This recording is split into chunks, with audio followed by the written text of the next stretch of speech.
Comme je vous disais tantôt, lorsqu'une femme entre les mains d'une famille investit son argent, Belzébuth sur terre, son temps, oui, j'étais entre ses son énergie, par une dame qu'elle lui fit confiance, ses implications psychologiques, son implication morale, c'est parce que elle croit à cela. Elle croit à cela. Cet homme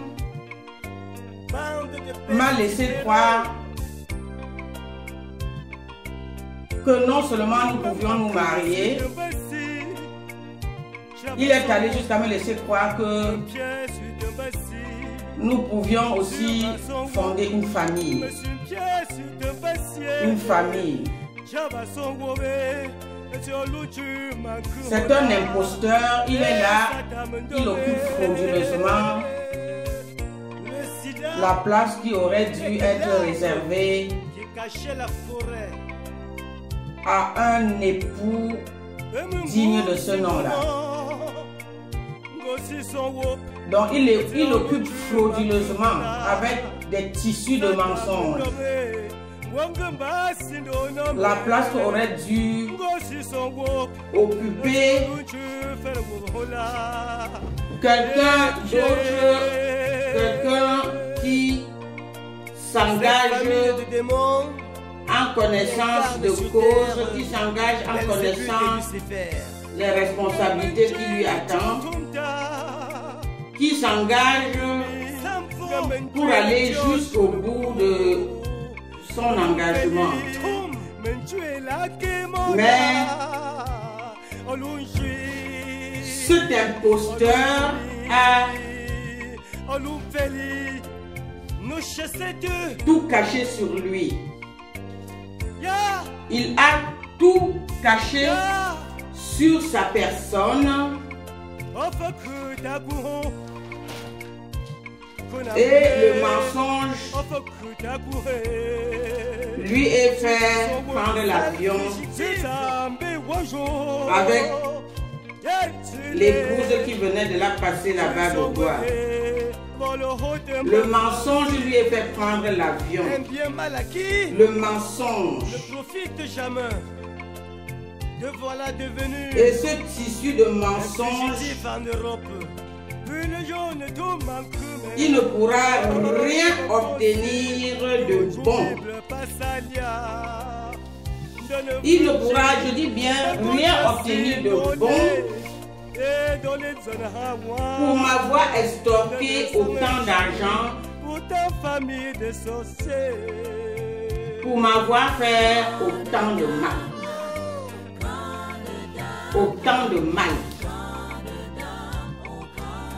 L'individu ne s'est pas limité de m'extorquer de l'argent. Au-delà de m'extorquer de l'argent, il m'a fait beaucoup de mal, beaucoup de mal, beaucoup de mal.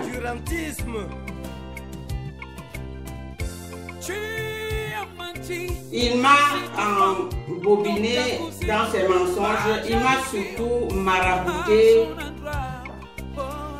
pour que j'accepte tout ce qu'il me dit sans chercher à vérifier. Il m'a donc abruti. Il m'a abruti par suite de ses pratiques mystiques. Par suite de ses pratiques mystiques, il m'a rendu abruti de telle sorte que, à part ouvrir ma bouche et absorber ses mensonges, ouvrir ma bouche et absorber ses mensonges,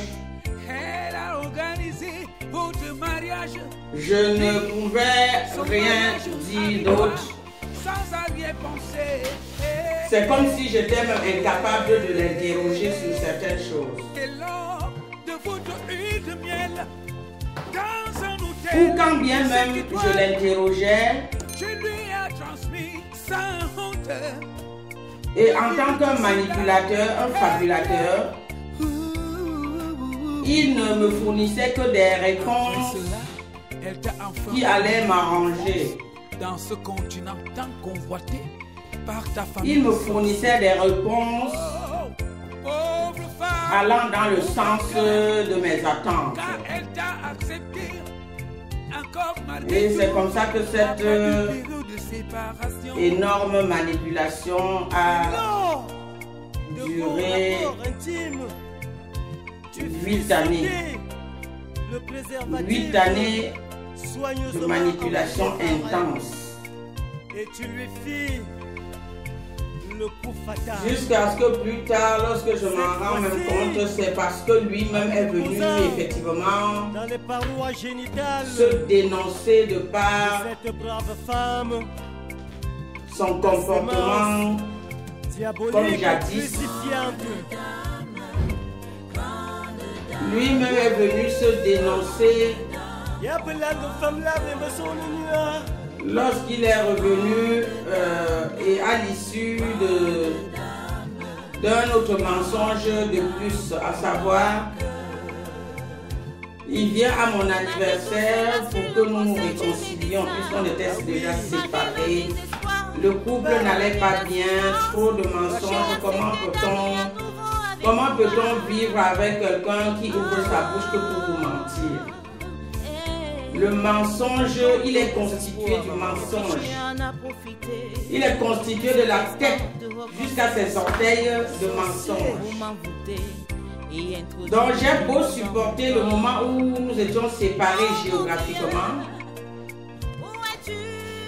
Plus tard, lorsque la vie maintenant devient une vie commune ensemble et que ce mensonge-là, il se voit obligé de vivre dans une maison dans laquelle il est obligé de raser le mur. Il n'était pas à l'aise. Le poids de ses mensonges était là.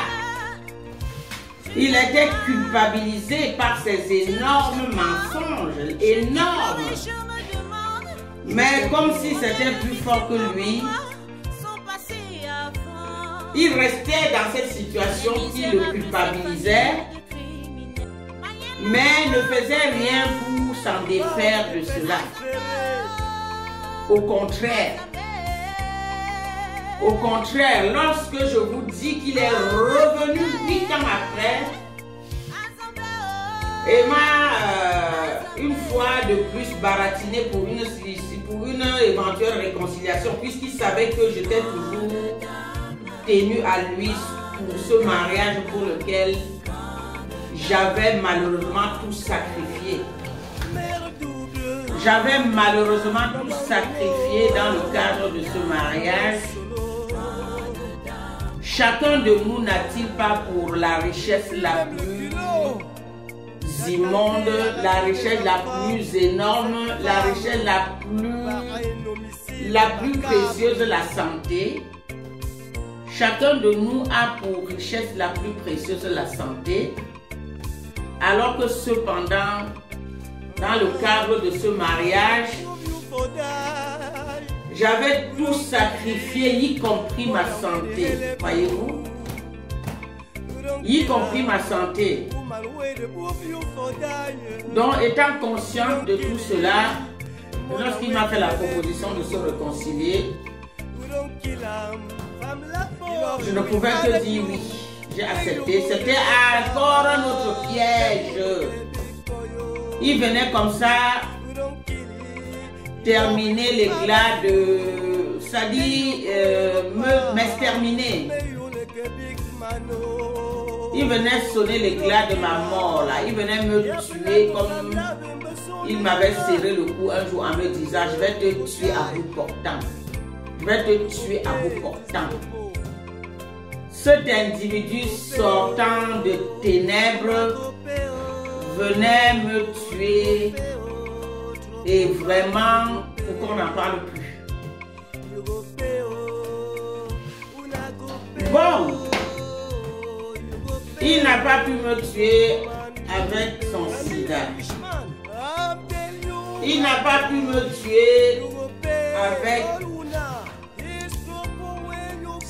sa jouissance volcanique et son comportement de procéder qui a été jeté en pâture en introduisant une fois de plus d'une famille de sorciers, ces germes mystiques, Belzébuth sur terre, autant mystiques que lui, jeté entre ses mains dans mon corps et dans mes parois génitales. Lorsqu'il a joui volcaniquement parlant, on sentait un vrai cyclone en éruption là. Aïe! Il déversait dans mon corps ces substances plus que nuisibles. Donc ça veut dire qu'il s'est dit que elle m'a amené en Europe, je suis en train de me soigner et elle aussi est en train aussi de se soigner. Donc elle ne mourra pas de sitôt. Il va falloir que je lui donne quelque chose de plus redoutable. Et c'est comme ça qu'il est venu me mettre dans cette substance pour lequel effectivement je suis devenu handicapé. Cette substance supplémentaire sur d'autres substances multiples et la façon dont j'ai finalement compris que je m'étais donné entièrement à une personne qui ne demandait qu'une chose, m'exterminer. Il ne l'est pas fait plus tôt parce que dans son plan machiavélique, dans son plan de m'exterminer pour des raisons que j'ignore, dans son plan de m'exterminer, il attendait arriver aussi en Occident. Je dis bien aussi parce que il n'était pas fait pour entrer dans ce pays si ce n'était pas que sa cousine Yokati m'avait presque forcé la main d'aller l'épouser. Il n'était pas fait pour entrer dans ce pays et sa place n'est pas dans ce pays. Il est un criminel, il est un sorcier, il est un marabout.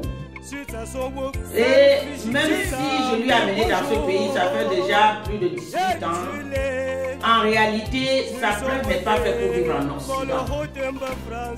C'est un homme de Cro-Magnon, c'est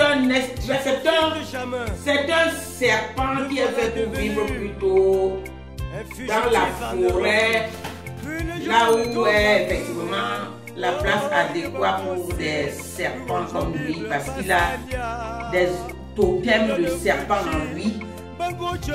Il a des totems de serpents en lui. Quand je vois cette photo-ci là, comment quelqu'un peut-il, le costume acheté par moi, qu'est-ce que je peux encore vous citer? Un mariage pour lequel je croyais que je l'aimais. Je croyais à ce mariage, raison pour laquelle je me suis investie, je dis bien investie sans réserve, pour que le résultat soit autant catastrophique.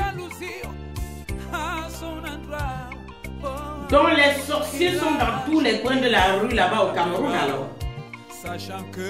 Les sorciers sont dans tous les coins de la rue là-bas au Cameroun alors. Là-bas en Balmayo alors.